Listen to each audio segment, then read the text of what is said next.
Welcome to Raising Tech Podcast. This is a very special episode, and I am joined today by Matt Reiners. Matt, we have done multiple podcasts together, but we've never done a Raising Tech episode together. So welcome to the show. I am so happy to be on Raising Tech as I battle this cold. So apologize to anybody listening to this and being like, what is going on with this voice? But I am so excited for this episode today with you, Amber. Raising Tech Podcast cover photo got a makeover this year, and you and I are both on the cover of the Raising Tech Podcast episode. Some might say an upgrade, most will say a downgrade in terms of what that imagery now is. But yeah, I'm excited to do some co-hosting of Raising Tech and really just helping to change the overall tech culture and narrative of technology within senior living. We wanted to do a review of 2024. We want to talk about our favorite moments and highlights from Raising Tech Podcast, but also from the year overall, and get a little bit excited about what's coming in 2025. So, Matt, where do you want to start? Yeah, so I would love to start thinking about this past year, right? I've joined Parasol about halfway through the year, and I know you've been doing Raising Tech much longer than that, but I'm wondering, like, can you share any personal highlights or favorites that you've had from the podcast from this past year? I pulled some of our statistics to share with our listeners. Our most downloaded episodes of all time are the first couple of episodes. Our number one episode is our first episode. The second one is The Beauty of a Roadmap, where we talked about strategic planning. The third most popular is All Things Resident Technology with Clark Lindsay. That trend continued in 2024, but our most downloaded episode of 2024 was episode 55 with Medline and one of our clients, Lutheran Life Villages, where we talked about the sensors in the adult diapers. So that was a really popular episode. I think that was such a cool concept that we came across. That was definitely what our listeners thought the highlights of the year were. For me personally, I was really excited by the launch of our Resident Tech miniseries episodes. Matt, I just wanted to share with you the story about how this came to be. It's something that we launched in 2024. When I go on site to meet with clients for technology assessments, I started meeting with residents. They were asking me where they could find information about new tech in the industry. So I mentioned our podcast, and they gave me a blank look. And I was thinking about it, and I was realizing that the content we've been producing is for providers, which is the intention. But I was thinking, wouldn't it be so cool if we had content for the older adults in our communities and just in general? We do a lot of this content and education through our Tech at Home program, but I thought it would be great if we could share this with the world. So that's where the Resident mini series idea was born. We've had a couple of episodes out that have been really popular, and our Tech at Home team has done a great job launching that series.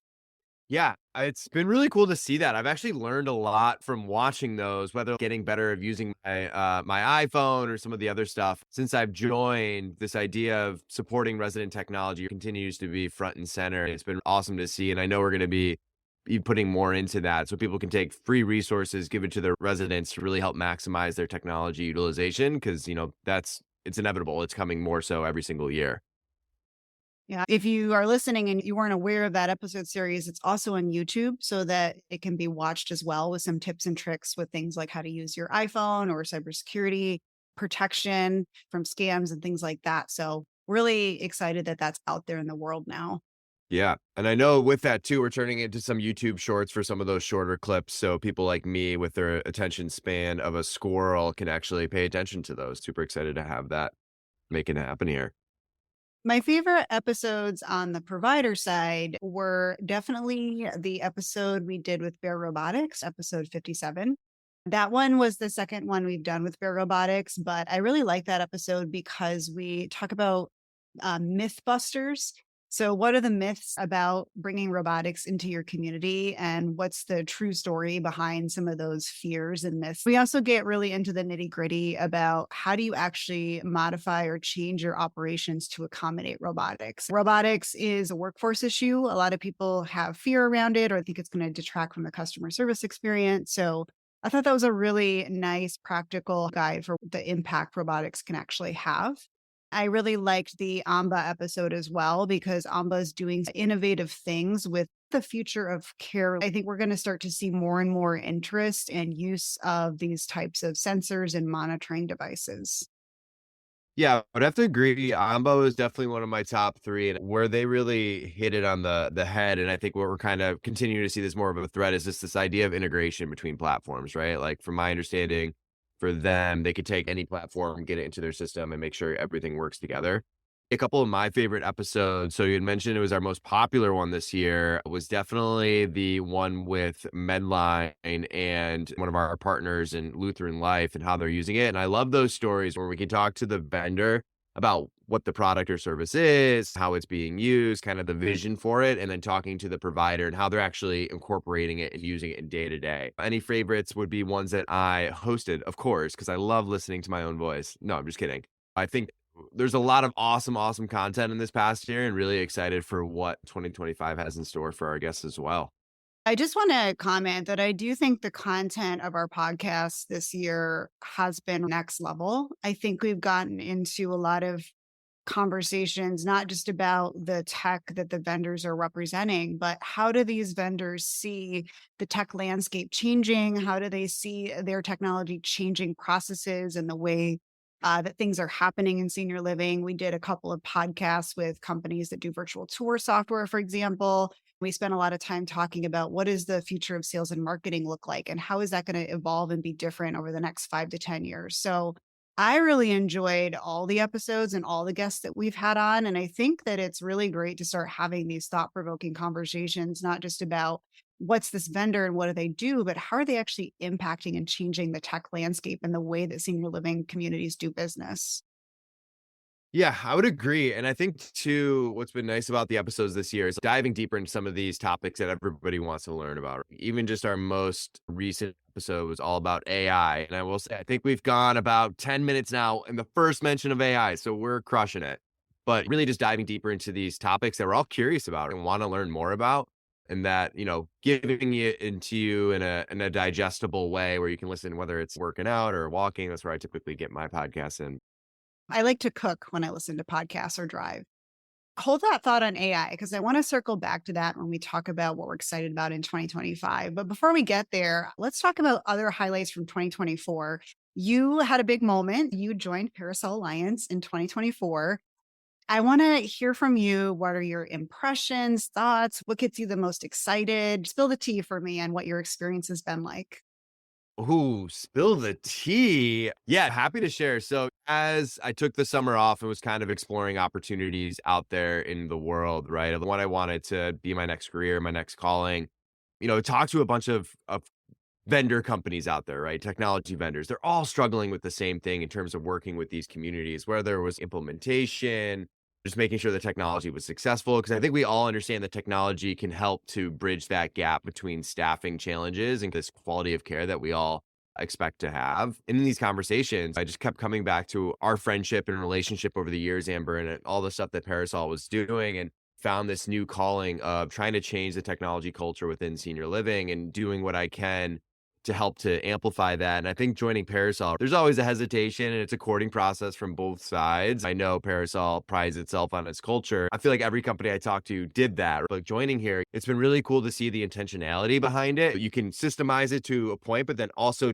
hiring and retaining just awesome individuals and making sure that the culture is top of mind. So it's been really cool to see. And then I think from a client perspective, it's been a nice change of pace going from the resident technology bucket I was in before to getting this overarching view of all the technology needs and wants from our partner's perspective. It's been interesting to get that overarching view versus just that one bucket I was in before. I'm curious with you because I know you've done a little bit of travel this year, whether it was speaking at various conferences, or going on site and visiting our clients, or doing strategic plans. I'm just wondering, thinking back to 2024, any highlights or top moments that you've had? Yeah, this was a very adventurous, busy, travel packed year. And I did make a note of some of my favorite things about 2024.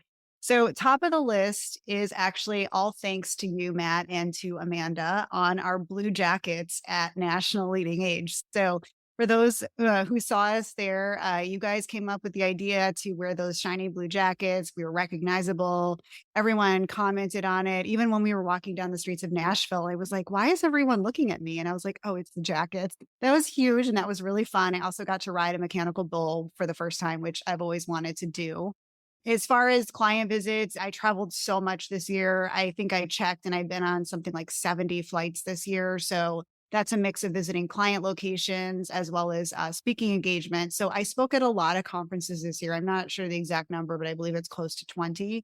It was a lot. There was 1 month where I was traveling every single week and sometimes multiple states in the week. I really enjoy being able to get out to all these different leading age states, talk to providers about what they're doing, and one thing that I really liked about 2024 is that the topic that most of the ask culture, and as you know, we're a technology company, but I loved the fact that we got to highlight our culture and talk about what we're doing and share some best practices and hear directly from providers on what they're doing with their own culture and get the feedback directly from them on what their challenges are and what the opportunities are.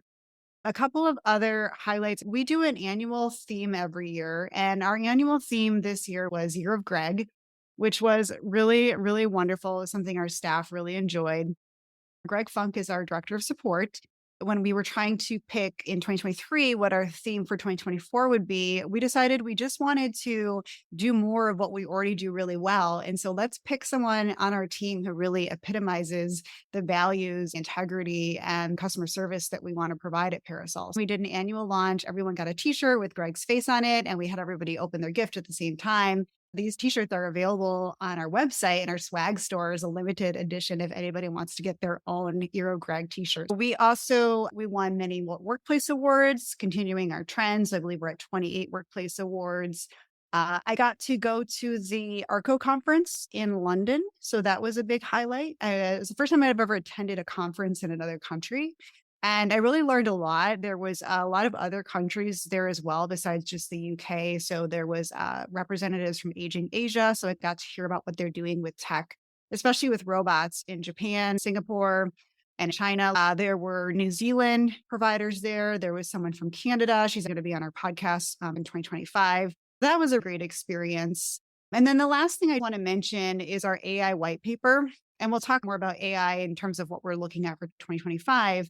The AI buzz started last year, maybe in end of 2023. And as you mentioned, Matt, it's something we're hearing all the time. And no one really knows exactly what it's supposed to be used for or how to apply it. So we did a comprehensive white paper where we talked to different vendors in the space and asked them specifically what they're doing with AI. We published a white paper with their thoughts. And then we had our live podcast episode. I learned a lot from that episode. I'd encourage anybody to check that out who wants to know more about AI. Those were my 2024 highlights. Well, just a little disappointed me joining the Parasol team wasn't mentioned, but I guess the Blue Jackets being shouted out. I think the team members that we brought on, yourself, Christy Stoglin, some of the other changes we've made, I think they've had a huge impact. And I think this is really positioning us for what we want to do in 2025. Yeah, I would agree. I think it's about impact, right? How can we do that at scale without giving up on the client experience? So trying to get some of the right pieces in place to making sure that we're prioritize that. And one of the things I want to highlight, Amber, you had mentioned the awards in 2024. You were named CEO of the Year. I'm just wondering if you have any thoughts around that or what has led you to receive all this recognition?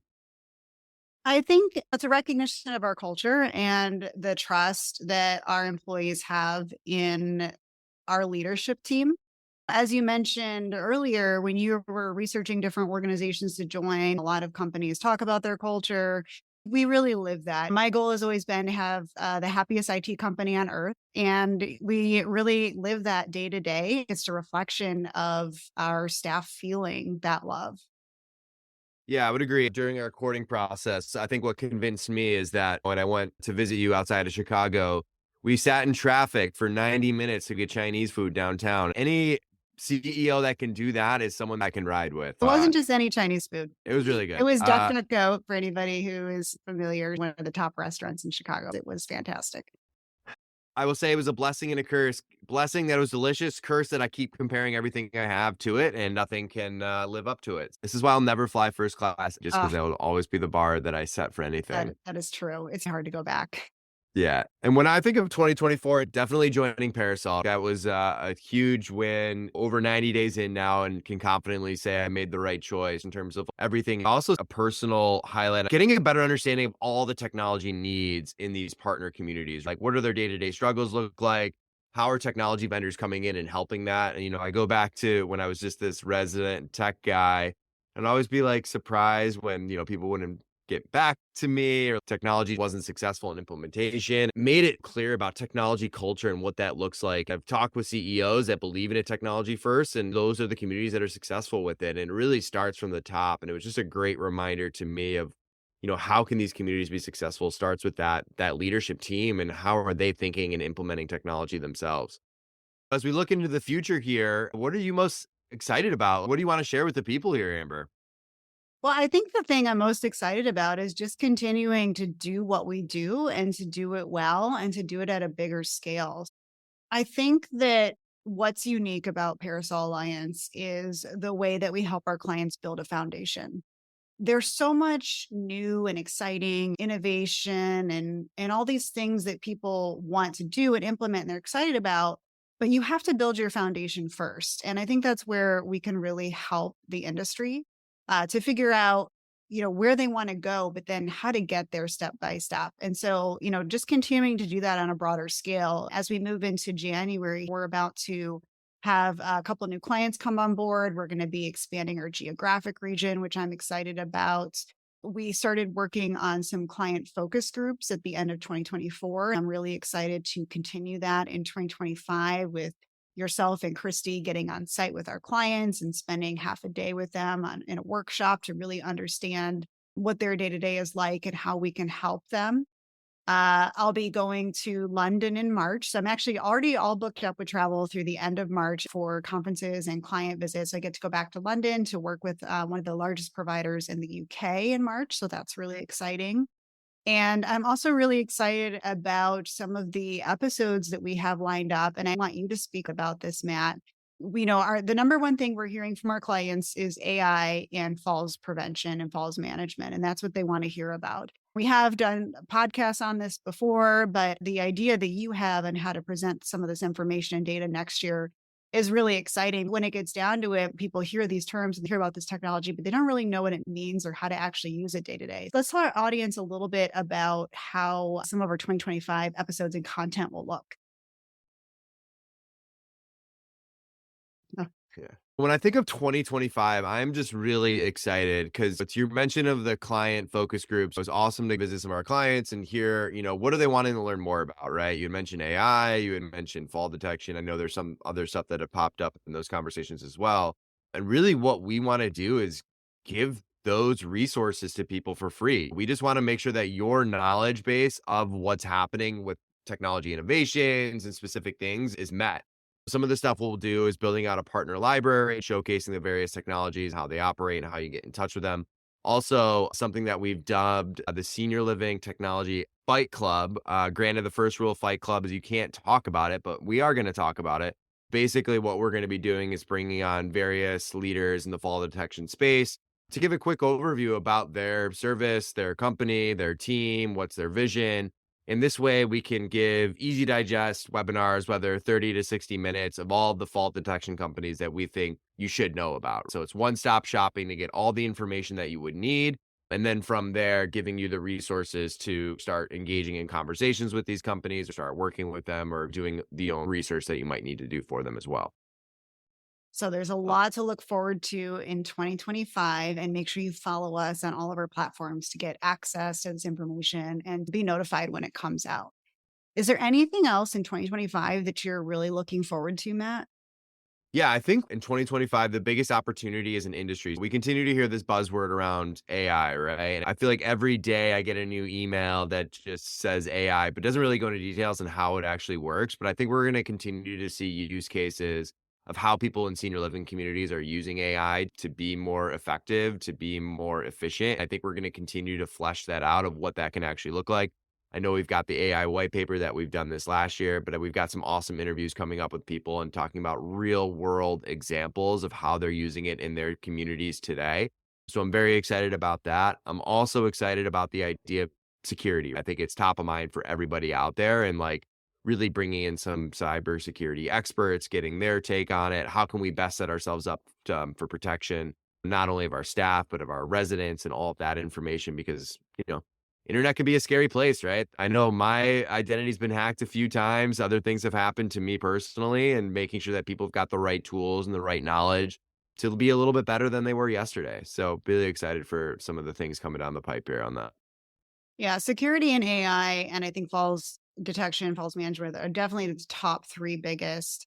And I just wanna say one more thing about AI. I know it's talked to death all the time. I know we've already talked about it on today's episode, but I think people need to be cautious with AI because we're gonna see a lot of vendors come out AI and make a lot of promises, and it's just not a very well understood, use case in a lot of scenarios. So I just wanna quickly summarize, you kind of said this already, but when we think about going into 2025 and we think about the world of AI, it's really important to understand exactly what someone means by AI. It can just be built into a software you already have. A lot of the resident engagement vendors are already adding AI features to software you may already have or that you're considering implementing. There's AI tools for things like meeting recorders, meeting assistants, note takers. Those are super easy to implement. And then it can get a lot more advanced into taking your actual data and using it to give you generative AI answers. But I just again want to caution and go back to that idea of building a foundation that we need to have our data in our systems appropriately before we can really even get to that levels. More to come on that in 2025. One question for you, Amber, before we end this. You mentioned it a little. I know you've seen this in a lot of your visits and we've presented on it. Technology culture, right? Where do you think there are lasting opportunities for providers today? I think it goes back to what you said earlier in the episode is getting your leadership team on the same page of what your technology culture is. I think that's the place that providers need to start.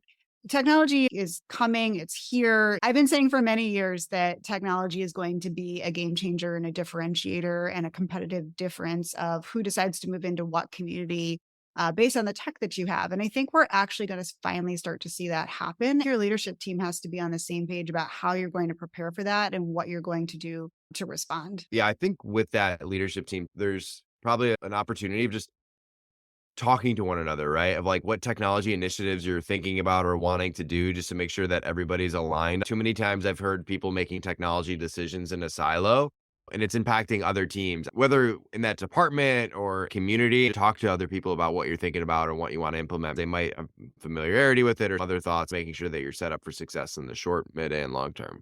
Yeah, absolutely. It's been my personal mission to break down those silos and to get everyone on the same page with technology ever since I started the company. Matt, I have one last question for you as we wrap up the year and this episode. I know that you like to get up early in the morning and go to the gym as you're going through your morning routine and getting ready for the day physically and mentally. When you think about starting your day at work, what are you most excited about? What gets you going every morning? Well, I will say it's not every day I go to the gym. My wife goes on some days and I go on the other days. Yeah, I did go this morning though, for the record, and have got the full thing on my Apple Watch. Excites me the most is just this idea or this calling to make technology the standard in terms of helping to take away times from some of those administrative burden tasks. I think as an industry, we do care and experience really well, some better than others. And I think there's this fear of what technology can do and how it's going to take away from that. I think there's this ultimate fear of this humanoid robot going from room to room, giving care, passing out medicine. Maybe in the future, there is some potential of that. But how do we take some of those necessary steps today to help? We've all seen the articles around the staff shortages, right? Technology is the clear answer for that. Everyone knows this industry is a laggard when it comes to technology. What gets me going and pumped up and what I can't stop thinking about is how do we change this technology culture? How do we make it more of the norm and really just embrace it from the leadership team down to ultimately give better care, better experiences, and better lives for our older adults? Oh, that's very inspiring. I'm excited about that as well. And I just want to add, that's the same thing that gets me excited that we have the actual tools to help clients get there. I've been to more than 70 communities. I've done over 100 strategic assessments. And every time I go to a community, they're all starting in a different place. The fact that we can come in and provide real solutions and a step by step guide on how they get to that transformation. That's what I love. And that's why I get up every morning. I love that. It's a powerful mission, right? It's a powerful calling. And I'm excited to be on this train with you and the rest of the team here at Parasol Alliance to continue to push the industry forward. Any final thoughts from you? You got to leave us with a closing thought here. I think my closing thoughts are going to be a continuation on the theme of culture. We've talked a lot about technology culture and how we want to transform that, which is actually our vision statement. But I think we have to also think about the workplace culture, which is my other passion and what I also spend a lot of time talking about and doing thought leadership on. And so I think that those two go hand in hand, especially with senior living being such a service based industry, just like our company is. I think culture is the word of the year for 2025. This is a rallying call to all the technology vendors out there that you need to talk to one another. There's so much opportunity for integrations because the more that we can integrate and work together as technology vendors, it's just going to make life easier on the senior living provider side. Play nice in the sandbox, look to integrate and make sure that you are attacking it from this partnership mentality, because I feel like those are the companies that are continue to flourish and grow versus the ones that won't play nice in the sandbox will be the ones that will just eventually become obsolete. So, Yeah, um, that's a great point. I really just want to comment on that because that is something I've been talking to communities about is that we need to start looking at processes, not just the tech, not just solving one problem with one piece of technology, but how do we problem solve from a process standpoint and bring vendors together? I love So that. great. Culture, there's so many. I'm gonna have to get a new tattoo with some of this stuff. I like that. Can't wait. Let's post that online when you get a new tattoo. Perfect. Okay, Matt, this has been great. I'm excited to be heading into 2025 with you and the team. I can't wait to see what we can do. You and me both. You can find us online at raisingtechpodcast.com, where you can see all of our episodes and contact us to provide feedback or submit an episode idea. We are on social media everywhere at Raising Tech Podcast. If you enjoy Raising Tech, please leave us a review and share with a friend. Music is an original production by Tim Riesig, one of our very own Parasol Alliance employees. As always, thank you for listening.